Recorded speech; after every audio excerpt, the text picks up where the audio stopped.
Hello friends, कैसे आप? आशा करता हूँ बहुत ही बढ़िया से होंगे। आज के इस सेशन में जिस होम्योपैथी मेडिसिन के बारे में हम बात करने जा रहे हैं उसका नाम है बाराइटा म्यूर। बाराइटा म्यूर का पूरा नाम बाराइटा म्यूरेटिका भी कहते हैं। और ये रेमेडी होम्योपैथी में किस किस चीज़ों में दी जाती है, कुछ इंपॉर्टेंट PQRS सिम्टम जैसे मैं आपको बता देता हूँ। मीनिया ऑफ ऑल काइंड, जैसे होम्योपैथी में 3 टाइप की मीनिया सबसे ज़्यादा प्रोमिनेंट मरीजों में देखने को मिलती है। सेक्सुअल मीनिया, जिसे हम लेसिवियस मीनिया कहते हैं, रिलीजियस मीनिया, ये दोनों बहुत ही ज़्यादा डोमिनेटिंग मीनिया होते हैं कई सारे रेमेडी के। तो इस रेमेडी में भी सेक्सुअल मीनिया सबसे ज़्यादा डोमिनेटिंग होता है। और सेक्सुअल मीनिया जब भी इंक्रीज होता है, सेक्सुअल डिज़ायर पेशेंट का इंक्रीज होता है, तो ये मीनिया आ जाता है और इसके जो भी साइन एंड सिम्टम रहते हैं उसमें चेंजेस देखने को मिलने लगते हैं। साथ में इसमें कन्वर्जन देखने को मिलता है पेशेंट में। कन्वर्जन कैसा रहता है? तो सडन कन्वर्जन आना स्टार्ट होता है, मसल्स की ट्विचिंग सडन स्टार्ट हो जाती है। और साथ में पीरियोडिकल स्टूपिडिटी देखने को मिलता है। अब जैसे छोटे बच्चे कैसे बिहेव करते हैं, एकदम मतलब बचकानी हरकतें करते हैं, तो ठीक वैसे ही जो बड़े लोग रहते हैं वो अगर ऐसी हरकतें करने लगे तो आप समझिए वो बाराइटा ग्रुप के पेशेंट हैं। और उसमें भी जैसे ही कन्वर्जन, जैसे ही एपिलेप्सी का अटैक आया और कन्वर्जन का, उस समय ये चाइल्डिश बिहेवियर करने लगे, स्टूपिडिटी बिहेवियर करने लगे, साथ में कुछ भी बोलना, अनसन बोलना स्टार्ट कर दे और उसके बाद क्वारल्सम के साथ साथ गालियां देना स्टार्ट कर दे, तो समझिए ये पेशेंट बाराइटा म्यूर का है। उसके बाद इसमें स्पाइनल कॉर्ड और ब्रेन का भी अफेक्शन देखने को मिलता है। साथ में जितने भी कंप्लेन होते हैं, अगर कहीं पेन भी, कहीं पे चोट भी लग गया हो, कहीं पे मान लीजिए मार लग गई हो, तो सारे के सारे ऐसे कंप्लेन पेनलेसनेस होता है, मतलब उसको दर्द बिल्कुल भी नहीं होता है। तो ये सारे सिम्टम जो हैं हम इसके बारे में बात करेंगे इस रेमेडी के डिटेल में। आप वीडियो के लास्ट तक बने रहिएगा क्योंकि हर एक सिम्टम इस रेमेडी के आपको अच्छे से समझ में आ जाएगी। तो नमस्कार दोस्तों, मैं हूं डॉक्टर मानवेंद्र पांडे। बहुत बहुत स्वागत है आपका हमारे चैनल रैपिड क्योर में। चलिए आज की रेमेडी पढ़ते हैं। दोस्तों, बाराइटा म्यूर का PQRS सिम्टम, साथ में और इसके कौन कौन से सिम्टम इंपॉर्टेंट है, वो सारी वीडियो में डिस्कस करने से पहले आपको मैं बता दूं इसका सोर्स क्या है, सिनोनिम क्या है, इसके प्रूविंग किसने प्रूव किया था इस मेडिसिन को, साथ में इसका मायाजम कौन सा है। तो सोर्स ये मिनरल किंगडम से बिलोंग करती है ये रेमेडी, इसलिए इसका सोर्स है मिनरल किंगडम। साथ में इसका सिनोनिम दूसरे नाम से क्या बोलते हैं, तो क्लोराइड ऑफ ब्रोमियम, क्लोराइड ऑफ ब्रोमियम इसे बोलते हैं। और इसका मायाजम क्या है, तो 2 मायाजम सबसे ज़्यादा इंपॉर्टेंट है, सोरा और सिफिलिस, यानी अल्सरेटिव चीज और साथ में स्किन डिजीज, ये दोनों से देखने को मिलती है। और इसका डायथेसिस, स्क्रोफुलस डायथेसिस होता है इसमें। स्क्रोफुलस डायथेसिस के जो भी पेशेंट रहते हैं उनमें सबसे ज़्यादा ये मेडिसिन एक्ट करती है। थर्मली पेशेंट काफ़ी चिली होते हैं। साथ में इसकी प्रूविंग किसने की थी, तो डॉक्टर हेयरिंग ने इसे प्रूव किया था। दोस्तों, अब बात कर लेते हैं इसके क्या क्या इंपॉर्टेंट PQRS सिम्टम है। तो स्टार्ट कर लेते हैं। सबसे पहले आपको बता रहा हूं मैं कि इसमें एपिलेप्सी और कन्वर्जन, ये सबसे ज़्यादा मार्क सिम्टम होता है बाराइटा म्यूर के। जो भी बड़े पेशेंट होते हैं उनको, उनका जो मेंटल अपीयरेंस रहता है, मेंटल बिहेवियर रहता है, वो छोटे बच्चों की तरह चाइल्डिश बिहेव करने लगते हैं। उसके साथ उनकी जो मसल्स होती है, मसल्स अफेक्शन काफ़ी ज़्यादा देखने को मिलता है, ट्विचिंग देखने को मिलता है, और लॉस ऑफ वॉलेंट्री मसल्स, यानी जिस मसल्स में उनका कंट्रोल है, हाथ पैर, उसमें उनका कंट्रोल लगता है खो गया है, वो अपना मूवमेंट नहीं कर पाते हैं। लेकिन सेंसिबल होता है वो चीज़, वो महसूस करते हैं कि मेरे हाथ में ये प्रॉब्लम हो रहा है, बट उसका मूवमेंट नहीं कर पाते हैं। और साथ में ईयरिक की बहुत ही इफेक्टिव ये मेडिसिन है। ईयरिक पेशेंट को होता है, जनरली जो छोटे चिल्ड्रन होते हैं 5 साल 6 साल के, उनके अंदर ईयरिक देखने को मिलता है। और वो ईयरिक, कान का दर्द ठीक कैसे होता है, वो घूंट घूंट ठंडा पानी अगर पिए तो ठंडे पानी से वो कान की समस्या जो होती है वो ठीक हो जाती है। उसके बाद दोस्तों, ये इसका हम कॉन्स्टिट्यूशन बात करते हैं, कैसे लोगों में सूट करती है। तो जो ओल्ड एज होते हैं उसके साथ साथ जो यंग एज के और जो चिल्ड्रन, दोनों में होता है। लेकिन उनके साथ वो चाइल्डिश बिहेवियर करे तो, काफ़ी ज़्यादा सिली बिहेवियर करे तो ऐसे जो पेशेंट होते हैं उनके अंदर ये दिया जाता है। और मेंटली और फिजिकली दोनों, चाइल्डिश और स्मॉलनेस, जो भी मतलब मैंने आपको बताया छोटे बच्चों की हरकतें, ये दोनों मेंटली प्लस फिजिकली, ये दोनों प्रेजेंट रहे तो समझिए ऐसे पेशेंट को ये मेडिसिन प्रिस्क्राइब की जाती है। ये मेडिसिन जनरली एक्ट कहाँ पे करती है, स्फीयर ऑफ एक्शन की बात करें तो माइंड पे एक्ट करती है, नर्वस सिस्टम पे एक्ट करती है। और स्क्रोफुलस डायथेसिस है तो इसका ग्लैंडुलर अफेक्शन बहुत ज़्यादा होता है, तो ग्लैंड पे एक्ट करती है सबसे ज़्यादा। और ग्लैंड में भी कौन सा, तो पैरोटिड ग्लैंड, पैरोटिड ग्लैंड पे अच्छे से एक्ट करती है। साथ में मेल और फीमेल जेनाइटेलिया पे बहुत अच्छा इसका रिजल्ट देखने को मिलता है। अब दोस्तों, इसकी पैथोफिजियोलॉजी की बात कर लेते हैं कि पैथोफिजियोलॉजी में क्या क्या होगा। तो पैथोफिजियोलॉजी बात करने से पहले आपको एक और सिम्टम बताता हूँ बाराइटा म्यूर की। इसके अंदर पीरियोडिसिटी में देखने को मिलता है टॉन्सिलाइटिस। छोटे बच्चों को टॉन्सिलाइटिस हो जाता है, टॉन्सिल की बीमारी हो जाती है, टॉन्सिल्स बढ़ जाते हैं। और वो भी कब बढ़ते हैं, स्प्रिंग और ऑटम सीजन में, यानी मार्च और मई के मंथ के बीच में, मार्च अप्रैल मई, ये 3 मंथ, और सितंबर और अक्टूबर, ये जो 5 महीने का दौर होता है, इसमें सबसे ज़्यादा टॉन्सिल देखने को मिलता है। अब दोस्तों इसका स्फीयर ऑफ एक्शन की बात कर लिया, अब इसकी पैथोफिजियोलॉजी की बात कर लेते हैं थोड़ा सा। तो वेस्कुलर डीजनरेशन ये करता है। वेस्कुलर डीजनरेशन मीन्स जो ब्रेन होता है वहाँ पे ब्लड का फ्लो अच्छे से नहीं हो पाता है, ऑक्सीजन नहीं पहुँच पाता है, नर्व्स में, वहाँ आर्टरीज में, वेन्स में अच्छे से बहाव नहीं हो पाता है रक्त का। इसकी वजह से जो मानसिक रूप से होते हैं, मेंटली पेशेंट काफ़ी वीक पड़ जाते हैं और उसके साथ साथ हाइपरटेंशन की समस्या हो जाती है। हाइपरटेंशन में और क्या होता है, पेशेंट का सिस्टोलिक प्रेशर जो होता है वो डिक्रीज कर जाता है और जो डायस्टोलिक प्रेशर होता है, सिस्टोलिक प्रेशर होता है वो इंक्रीज कर जाता है और डायस्टोलिक प्रेशर जो रहता है पेशेंट का वो डिक्रीज कर जाता है। इसके साथ साथ एकम्पनाइड होता है, मतलब इसके साथ और कौन सी समस्या होती है, तो सेरिब्रल एंड कार्डियक सिम्टम्स होते हैं।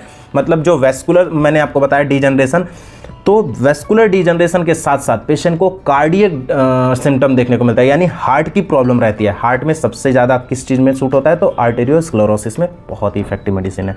तो ये रेमेडी डाइजेस्टिव ट्रैक्ट में एक्ट करती है, स्पेशली रेक्टम में एक्ट करती है, उसके साथ साथ मसल्स में एसोसिएटेड जो वहाँ के नियर बाय मसल्स होते हैं वहाँ पे और जॉइंट्स पे एक्ट करते हैं और प्रोड्यूस करते हैं स्टिफनेस, वीकनेस जैसी दिक्कत।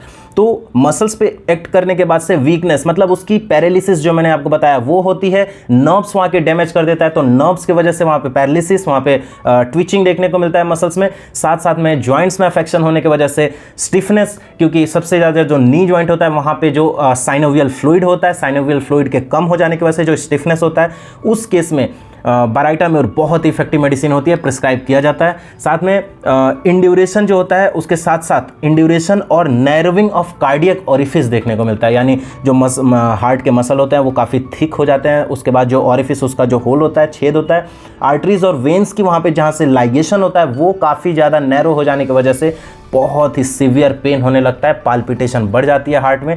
और ये कब होता है, जब भी पेशेंट खाना खाता है, खाना खाने के जस्ट आफ्टर, मतलब खाना खाने के बाद 5 मिनट में ही पेन स्टार्ट हो जाता है और वो पेन ईपीगैस्ट्रियम तक जाता है, मतलब हार्ट से स्टार्ट होगा, ईपीगैस्ट्रियम तक जाएगा और डीप इनसाइड लगेगा कि प्रिक कर रहा है, कोई ऐसा पेन होता है।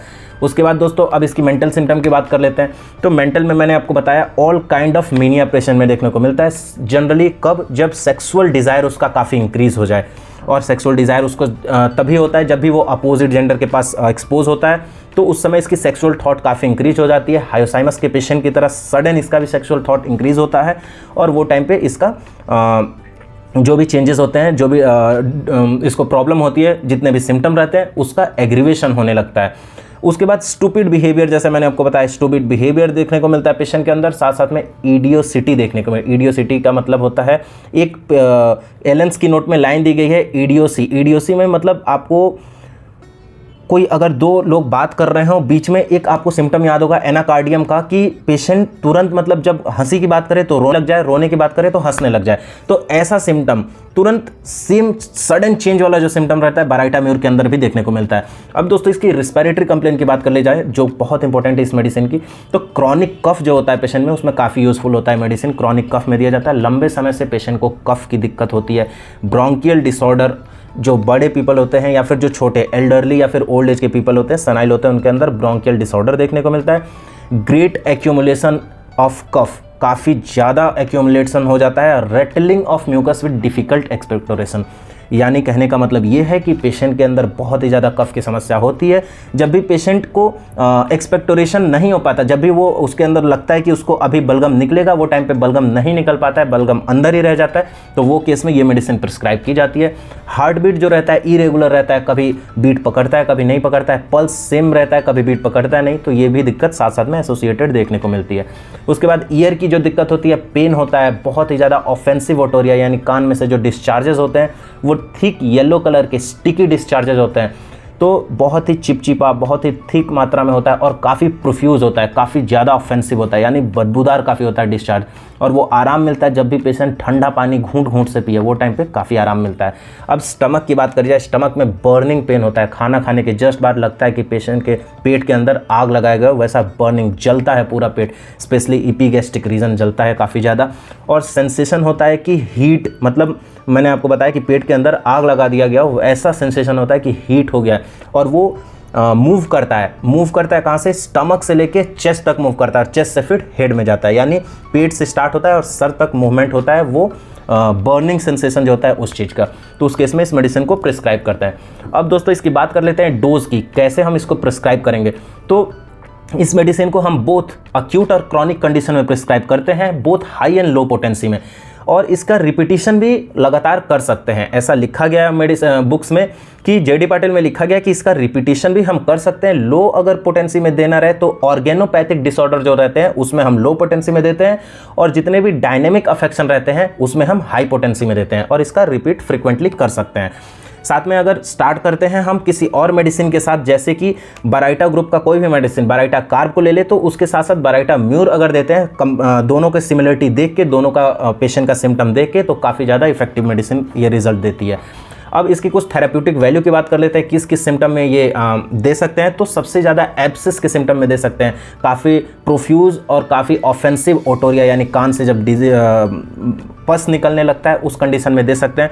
एन्यूरिज्म के केस में दे सकते हैं, अस्थमा के केस में, कन्वल्जन, ट्विचिंग, इन्फ्लुएंजा, ल्यूकोरिया, और ल्यूकोरिया मैंने आपको बताया फीमेल जेनाइटल ऑर्गन पे एक्ट करता है, तो ल्यूकोरिया बिफोर मेंसेस और वो ल्यूकोरिया आफ्टर मेंसेस, यानी बिफोर मेंसेस ल्यूकोरिया होता है, मेंसेस के आ जाने के बाद फिर ल्यूकोरिया होता है, तो वो दोनों कंडीशन में ये मेडिसिन प्रिस्क्राइब की जाती है। साथ में पैंक्रियाटाइटिस, टॉन्सिलाइटिस के केस में काफ़ी यूजफुल होता है मेडिसिन। और उसके बाद जो पेशेंट के मॉर्निंग सिकनेस होता है, सुबह उठने के बाद नौसिया, वॉमिटिंग जैसी दिक्कत होती है, प्रेग्नेंट वुमेन में भी, साथ में वर्टाइगो जैसी समस्या, तो ये सारी इसकी थेराप्यूटिक वैल्यू की बात कर लिए। इन कंडीशन में हम इसे प्रिस्क्राइब कर सकते हैं। आई होप दोस्तों ये रेमेडी की हर एक सिम्टम आपको अच्छे से समझ में आ गई होगी। मैं बराइटा ग्रुप की और भी रेमेडी आगे बनाता रहूँगा। आप चैनल पर नए हैं तो सब्सक्राइब जरूर कर लीजिएगा, ये वीडियो देख रहे हैं तो लाइक जरूर करिएगा, साथ में अपने दोस्तों के साथ शेयर कर दीजिएगा। मिलते हैं एक नए रेमेडी के साथ नए वीडियो में, तब तक के लिए खुश रहिए, हेल्दी रहिए, धन्यवाद।